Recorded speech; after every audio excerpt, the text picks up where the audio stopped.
साम्राज्य न्यूज, सामान्यांचा असामान्य आवाज. कात्रज कोंढवा रोडवरील वाहतूक नियोजनाचा बोजवारा पुन्हा एकदा नागरिकांच्या जीवावर बेतल्याची संतापजनक घटना घडली.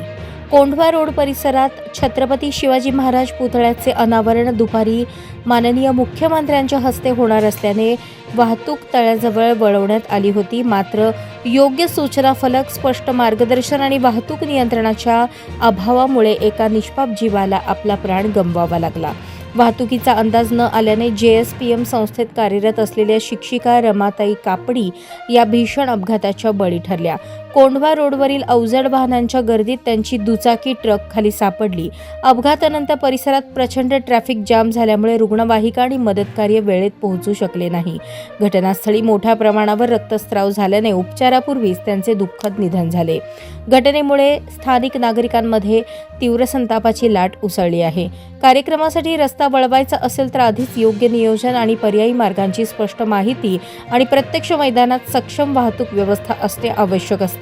मात्र येथे केवळ औपचारिकता पार पाडली गेली असा आरोप नागरिकांकडून केला जात आहे. कात्रज कोंढवा रोडवरील बेशिस्त वाहतूक, अवजड वाहनांची मुक्त संचार व्यवस्था, अपुरी वाहतूक, पोलीस बंदोबस्त आणि आपत्कालीन सेवांसाठी मोकळा मार्ग न ठेवणे या सगळ्यांचा फटका एका कुटुंबाला बसला आहे. दरम्यान रमाताई कापडी यांच्या आकस्मिक निधनाने शिक्षण क्षेत्रात शोककळा पसरली आहे. कुटुंबियांवर कोसळलेल्या दुःखावर फुंकर घालण्यासाठी शासनाने तातडीची मदत, दोषींवर कठोर कारवाई आणि भविष्यात अशा घटनांची पुनरावृत्ती टाळण्यासाठी ठोस उपाययोजना कराव्यात अशी जोरदार मागणी नागरिक आणि संघटनांकडून होत आहे.